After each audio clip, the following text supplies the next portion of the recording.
সাইয়েদনা মুসা আলাইহিস সালাম আল্লাহরে বললেন, আল্লাহ মাইয়াকুনু জালিসি ইয়াউমাল কিয়ামা, কিয়ামতের দিন বিচারের শেষে বনি ইসরাইলের আমি বড় পয়গম্বর মুসা যখন জান্নাতে যাব, কে আমার সাথে জান্নাতি হবে?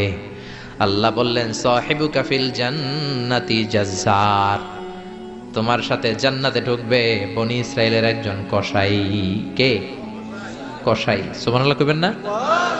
একজন কসাই যাবে। মুসা আলাইহিস সালাম বললেন, কি রে, আমি এত বড় নবী, কোন নবী যাবে না আমার সাথে, কোন ওলি যাবে না, কোন হাফেজে কোরআন যাবে না, কোন আলেম যাবে না, কসাই যাবে কেন? আল্লাহ বললেন, দেখে আসো কেন যাবে কসাই।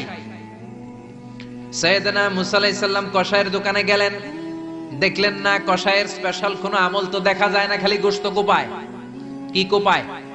সারাদিন গোশত বিক্রির পরে বিকেল বেলা সবচেয়ে চমৎকার গোশতের একটা টুকরা নিয়ে কসাই দোকান বন্ধ করে বাড়িতে যায়।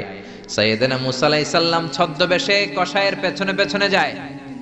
কসাই ঘরে ঢুকার পরে সাইয়েদনা মুসা আলাইহিস সালাম ঘরে নক করা শুরু করলেন।